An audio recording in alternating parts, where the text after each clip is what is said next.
Welcome back to our channel, Soap Fans. Today is a beautiful day to dive into the most explosive drama Los Angeles has ever witnessed. Grab your coffee and brace yourselves, because the stakes have never been higher. We have massive updates that will leave you absolutely breathless. Let's get straight into the chaos. Two families stand on the precipice of absolute destruction. A boardroom ultimatum threatens to shatter Forrester Creations, while a sterile hospital hallway becomes the brutal battleground for the survival of the Logan legacy. Fate has engineered a catastrophic collision, and the devastating fallout will leave permanent, unhealable scars across the entire canvas. The halls of Forrester Creations are echoing with the sound of impending doom. Elektra Forrester is on the warpath. She is not just walking. She is marching with the lethal precision of a woman who has nothing left to lose. The betrayal she has just uncovered is fresh, raw, and bleeding. Her best friend, Melissa Dillon, has committed the ultimate sin. Dillon slept with Will Spencer. And worse, Dillon did not even have the decency to deny it. When Elektra confronted her, demanding that she shut down the horrific rumors, Dillon simply stood there.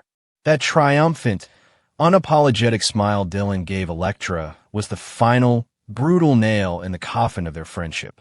It was a vicious violation of the girl code, a knife twisted directly into Elektra's back by the person she trusted most. Elektra does not knock when she reaches the CEO office. She detonates inside it. She stands before Steffi Forrester Finnegan, her eyes blazing with a toxic, volatile mix of heartbreak and vindictive fury. This is no longer just a personal squabble over a boy. This has instantly escalated into a high-stakes corporate hostage situation. Elektra demands that Steffi fire Melissa Dillon immediately. No severance packages. No 2 weeks' notice. No gras felixits. She wants Dillon thrown out of the building today, stripped of her badge, her access, and her dignity. Elektra's voice shakes with rage as she outlines exactly how Dillon betrayed her, framing the personal indiscretion as a massive liability to the company's culture. Elektra's sense of entitlement is not just born out of heartbreak. It is deeply rooted in the Forrester name she carries. She has been raised to believe that the Forrester legacy grants her immunity from the consequences of the real world. To Elektra, Melissa Dillon is not a colleague or a human being with a livelihood. She is a peasant who dared to steal from royalty. Elektra's demand is fueled by a toxic superiority complex. She cannot fathom a universe where a mere employee is allowed to breathe the same air as her after committing such a personal offense. The idea that Steffi might actually deliberate this decision is insulting to Elektra. In her mind, blood dictates absolute obedience, and Steffi's hesitation is viewed as a direct insult to the family crest. On the other side of this catastrophic coin is Melissa Dillon. Dillon is not cowering in a corner, begging for forgiveness. When Elektra confronted her, Dillon's smile was a calculated, victorious assertion of dominance. Dillon has always felt like the underdog, fighting for scraps while the Forresters and Spencers dined on silver platters. Sleeping with Will Spencer was not just an act of passion. It was a conquest. It was Dillon proving that she could take what she wanted, regardless of the unwritten rules of high society. Dillon knows her worth at Forrester Creations, and she refuses to let Elektra's hysterical tantrum diminish her professional standing. If she's going down, she is going down with her head held high, fully prepared to burn the bridge and walk away with the prize. Steffi is completely blindsided by the sheer ferocity of the demand. As a CEO, Steffi operates on logic, sales numbers, and raw talent. And the undeniable truth is that Melissa Dillon is a massive asset to Forrester Creations. Dillon is a hard worker, a dedicated employee, and someone Steffi genuinely respects and values. Dillon has poured her blood, sweat, and tears into her assignments, proving her worth time and time again.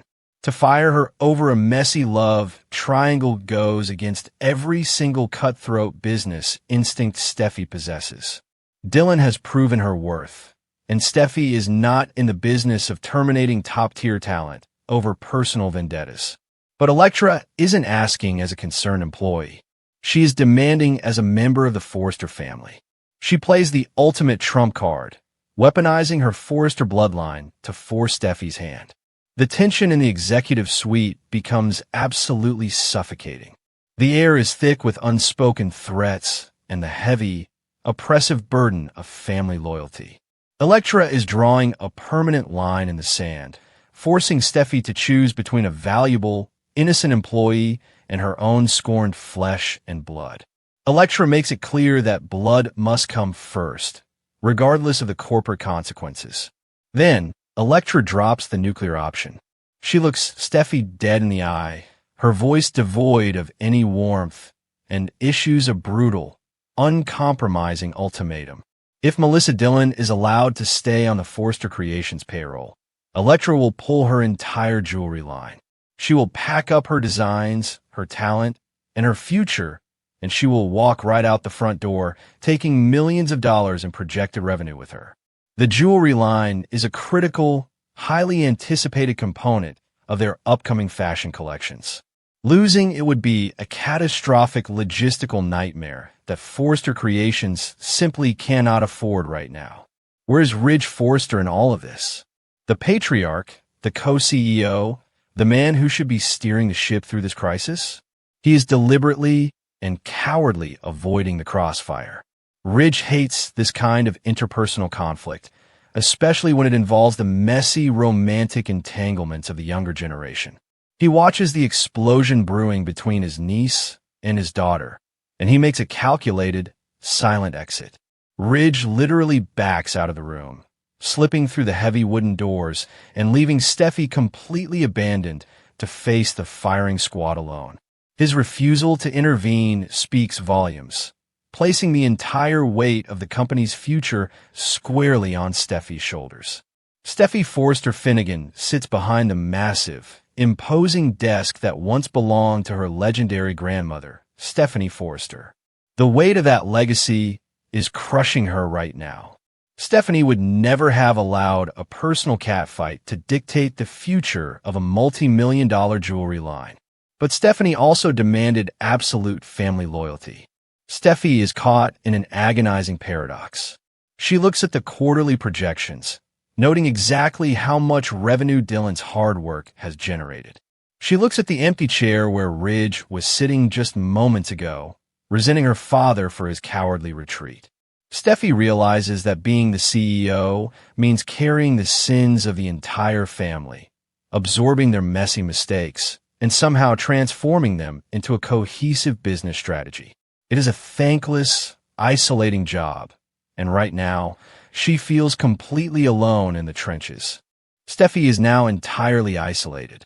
She must make the most brutal, unforgiving management decision of her entire career, and she must do it without a safety net.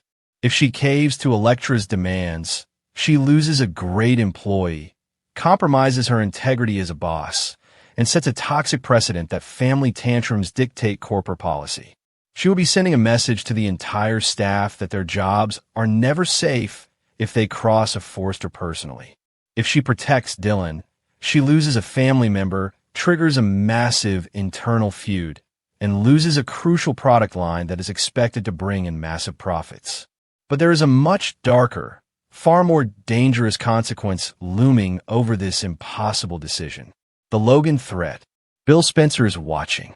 Dollar Bill is always watching, circling the Forrester empire like a vulture waiting for a single sign of weakness.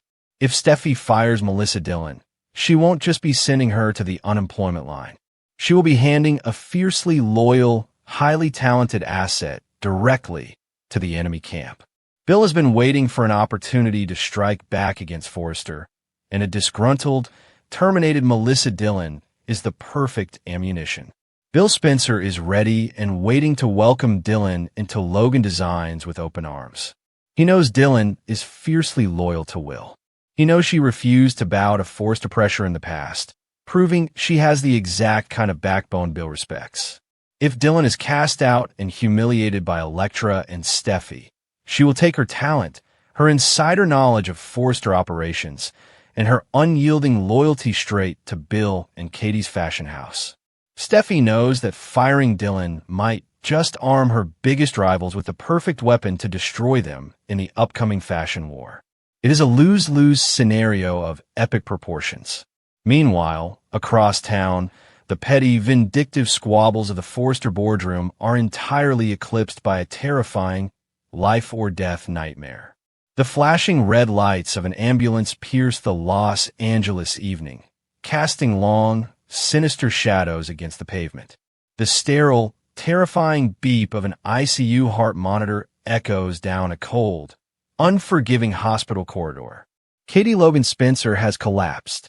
The extreme, toxic stress of the corporate fashion war has finally claimed a physical victim, and the consequences are absolutely devastating.